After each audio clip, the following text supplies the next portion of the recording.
or what I'm doing is legal. This is why I believe I'll receive justice in the higher court. He hit more to right center than the left. It is good! He did it! He did it! It doesn't matter what your background is and where you come from. If you have dreams and you have goals, and that's all that really matters.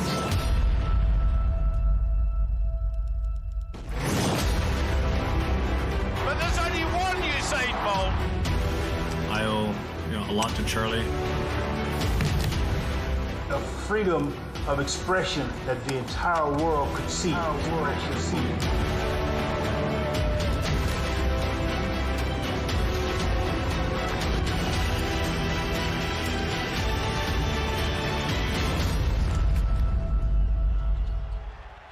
When you black, it's not a movement, it's a lifestyle.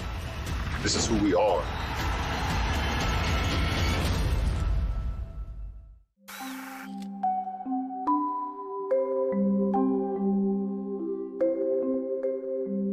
Everything Arthur Ashe did in life, he undertook with a sense of purpose and determination.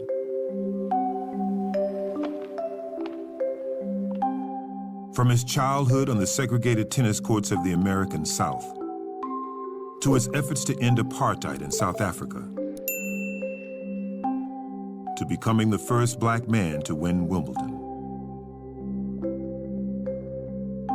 Ashe's life was a nonstop train of challenges. Despite his slender build and compromised heart, Ashe took on every one.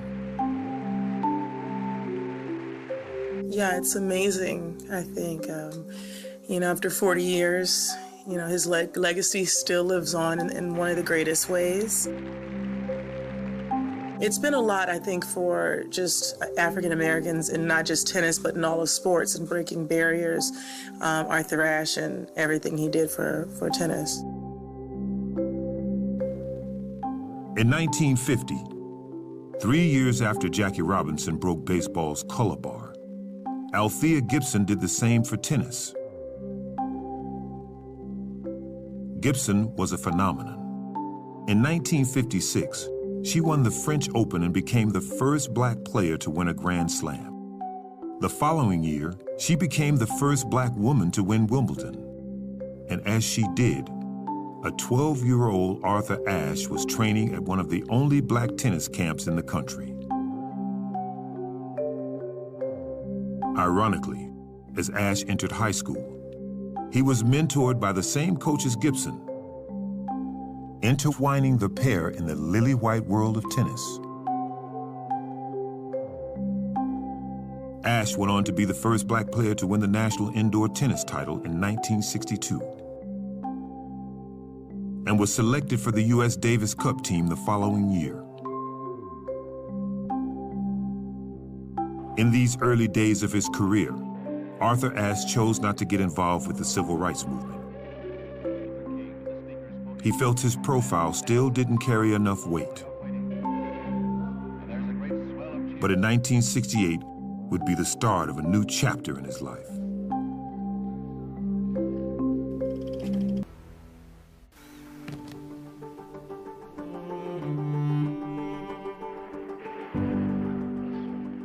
When Martin Luther King Jr. and Robert F. Kennedy were both assassinated during the spring of 1968, the Black Power movement surged. It also marked the first year of the open era in tennis that allowed professionals to finally play the major competitions. And when Arthur Ashe became the first winner of the U.S. Open, he finally had the platform to address the civil and human rights injustices around him. In 1969, he applied for a visa to play in the South Africa Open despite a widespread embargo against the nation. He was widely criticized, but Ashe was serious about change. In return for playing, he stipulated that the stadiums be integrated. South Africa refused Ashe's application, and in return, they were expelled from Davis Cup competition. After helping the U.S. win its third consecutive Davis Cup the following year, Ashe signed a 5-year contract with the World Championship Tennis Tour, a one-of-a-kind $210,000 round-robin tournament featuring 10 of the best professional players on tour, including 11-time Grand Slam champion Australian Rod Laver. Arthur, you've got Rod Laver in your first match in this series, and you've yet to beat him. What can you do differently to try and knock him off? Well, I sit down before I play racket, and first you think about what court you're playing on. It's a pretty fast court. The footing's good. The balls are very heavy, they're European-type balls. And it's going to be indoors, which is no wind, no sun, so it's going to be about the same on both sides. So it's really fairly evenly matched as far as conditions are concerned. It's ideal.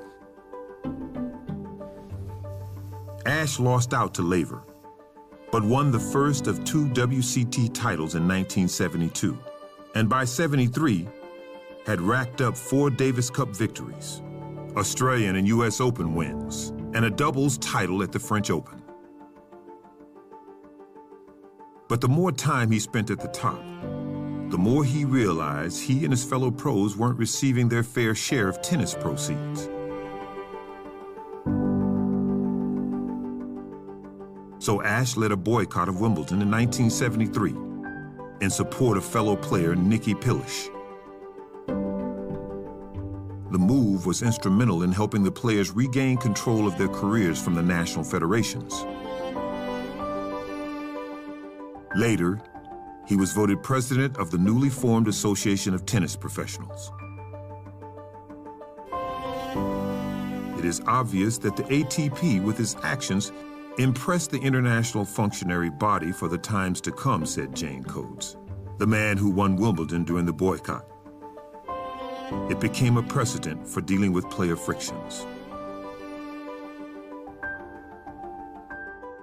In an attempt to impress the international community, South Africa granted Ashe a visa to play in their Open in 1973.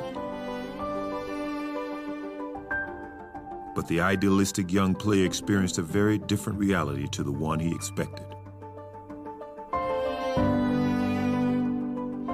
Witnessing the brutality of apartheid up close changed Ashe's approach, but not his goal. He threw all of his considerable efforts behind the international boycott of the country.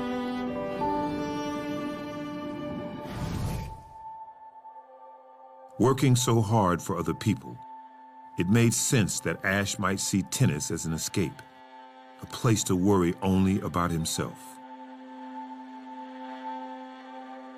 I think the essence of tennis is one-on-one competition, and when I go out to play, it's just me and nobody else.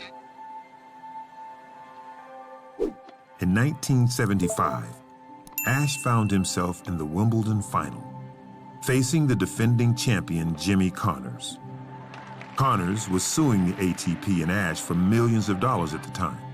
But Ashe maintained his preternatural calm to masterfully outplay Connors, pushing him past the point of frustration.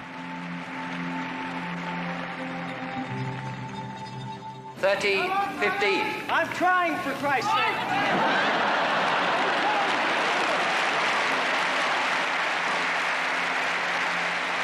As Arthur Ashe became the first black man to win Wimbledon, the first black player since Althea Gibson 18 years before, Connors dropped his legal action. 4 years later, at only 36 years old, Ashe suffered a heart attack. He required a quadruple bypass and retired from tennis. Years later, after experiencing paralysis in his right arm, Ashe was found to have contracted HIV as a result of blood transfusions.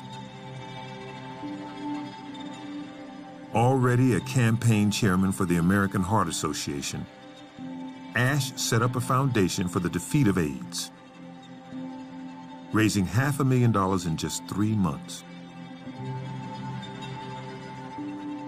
When Nelson Mandela was released from prison in South Africa and became president of the freshly integrated country, he sought Ashe out The two met several times, kindred spirits in the battle to free a nation. I can never forget my own joy at meeting you, Mandela wrote to Ashe on the learning of his AIDS diagnosis. I hope you feel my embrace across the continents, and that it serves to let you know that we love you and wish you well. Ashe eventually succumbed to AIDS-related pneumonia at the age of 49 and is remembered through various causes and monuments, including Arthur Ashe Stadium in Flushing Meadows, New York, the home of the U.S. Open. Fiercely intellectual, skilled, and singularly principled, Arthur Ashe will forever be remembered as not just a humanitarian, but as a man who helped the Black community climb the ladder of inclusion.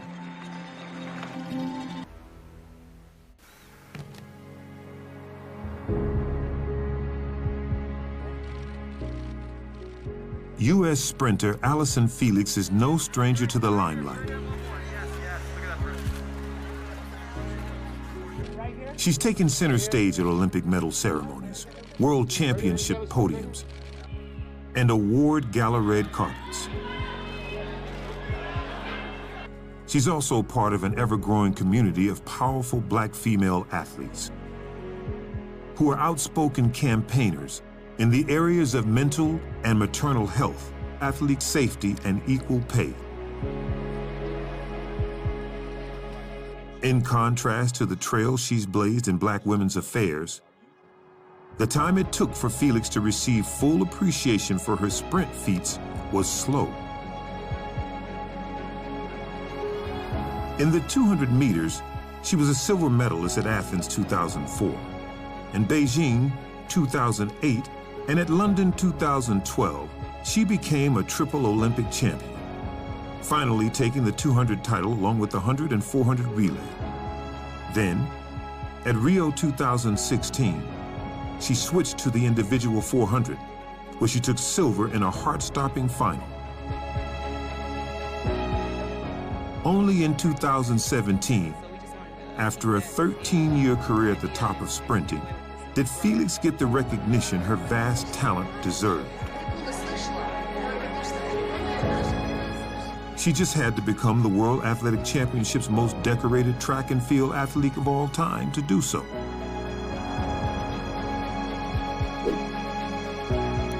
The graceful, calm American had been overshadowed, first by the charismatic sprinters she competed against, and then the juggernaut Usain Bolt and his seemingly endless string of record-breaking achievements. Even in 2015, when Felix won an impressive 9th world title, the media still didn't seem satisfied. I think it's 9 times, isn't it now, world champion? 10 times sounds a lot better, right?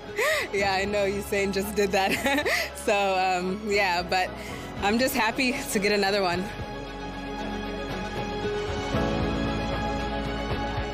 After choosing the 400 and 200 at the 2015 World Titles, she campaigned strongly for the IOC to change the Olympic schedule in Rio to allow her to compete in both races.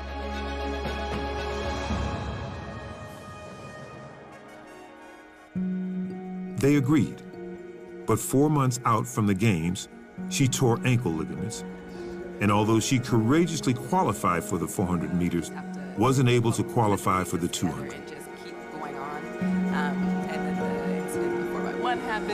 She took silver in the 400 in Rio, losing by just 0.0 of a second to Shawnee Miller of Bahamas, who made a controversial dive across the finish line.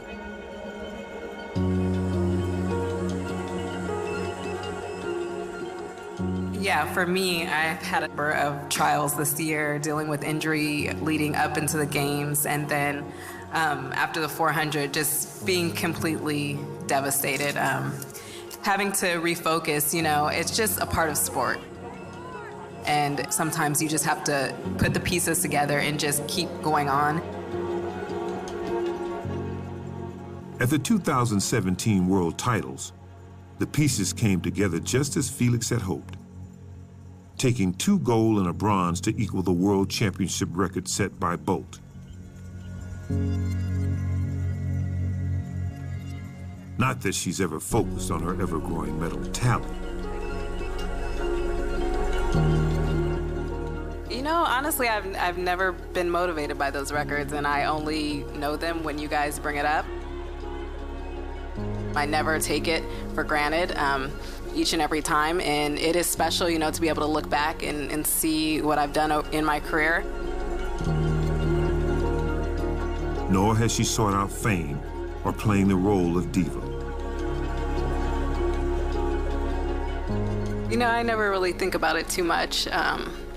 I just love the sport. I'm passionate about it and really proud of what I've done over the past 14 years. 2018 would see a change in Felix's calendar.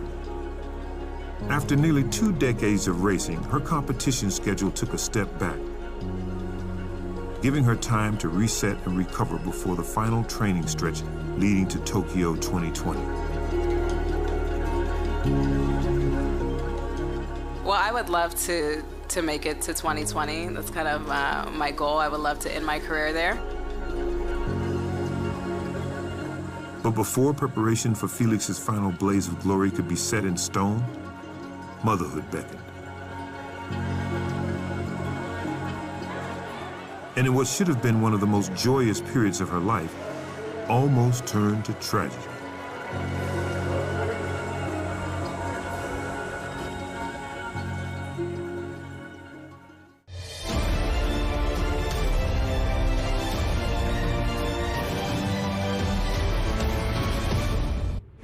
Joe Frazier. Smokin' Joe Frazier was one half of the greatest rivalry in boxing.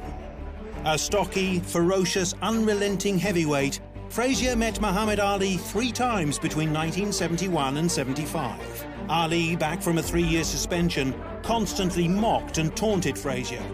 But Joe won the first bout, dubbed the fight of the century, on points. Ali took the second on points. The third, the Thriller in Manila, was brutal.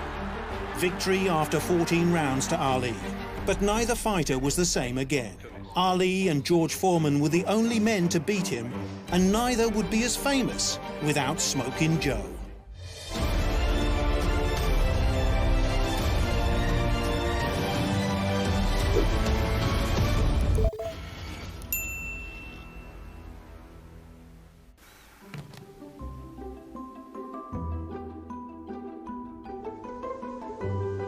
After Allyson Felix returned from Rio 2016, as part of one of the most diverse U.S. Olympic teams in history, she made friends in high places. President Barack Obama opened the gates to the White House, allowing Felix and the U.S. team to mix with a number of heralded black athletes from the past, including Tommy Smith and John Carlos, the 2 men who raised gloved fists on the podium at the 1968 Mexico Games in a salute to human rights. Yeah, I think we're inspired by what they did. It was a peaceful protest, and it brought so much awareness. And, you know, especially with everything that's happening now, as athletes, we do have a voice, and we want to show that change should happen. And so we want to use our voice for that and in a peaceful way, because we still are so proud to represent this country. True to her word, Felix is doing her part and has become a voice for change by embracing activism. Her ties to the Barack administration saw her become part of the President's Council on Fitness, Sports, and Nutrition, a volunteer committee looking to improve the standards of healthy eating and exercise among American children. She's also raising awareness of the healthcare crisis in Black America and is an advocate for better maternity protection in athlete contracts. In 2018, before preparation for the 2019 World Championships, and a last tilt at Olympic glory got underway, she fell pregnant and succumbed to a dangerous and often fatal condition known as preeclampsia.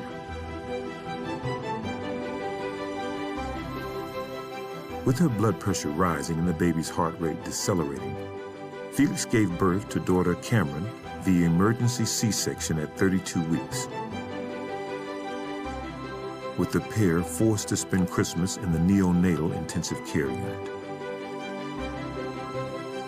The experience left an indelible mark on Felix, and through research, she realized the problem concerning maternal mortality in Black America was common, but one rarely spoken about.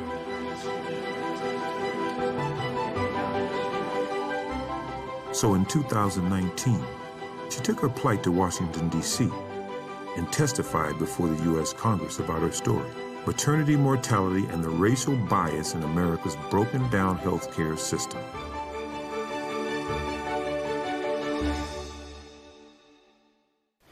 I learned that Black women are nearly 4 times more likely to die from childbirth than white mothers are in the United States, and that we suffer severe complications twice as often. The data was teaching me that risk is equally shared by all Black women, regardless of income, education, or geographical location. So all the ways that made me think I was prepared and doing things the right way still are not for Black women. And compounding the situation would be longtime sponsor Nike.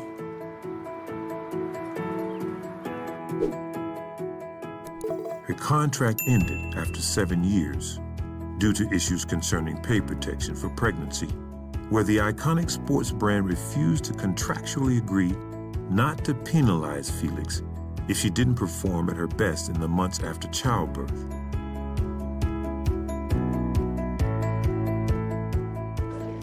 The experience made her an activist in maternity pay protection for athletes, with Nike forced to alter their policy in 2019. This new model could be very great, and I think that we'd be blessed to have it in the games. Both events could have cost the Olympian, but she didn't let it.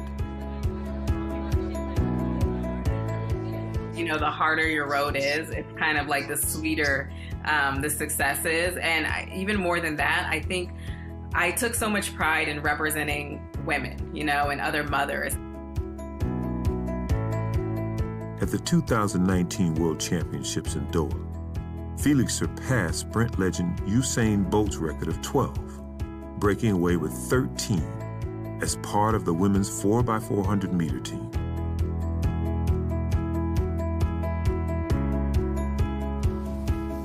And when she won gold in the 4x400 at Tokyo 2020, she set another benchmark, her 7th top of the podium Olympic finishing, making her the most decorated woman in track and field of all time.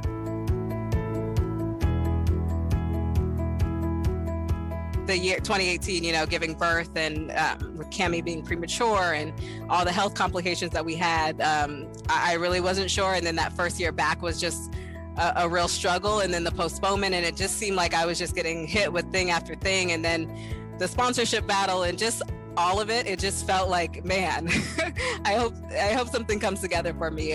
But I just kept fighting, and I knew that, you know, I knew I wanted to give it one more shot.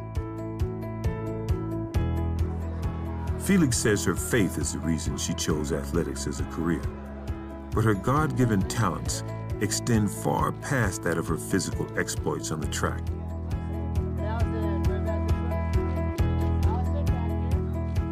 What Allyson Felix is most proud of is being Cameron's mom and a passionate campaigner for the female Black community, where the breaking down of maternal taboos outweighs any world records.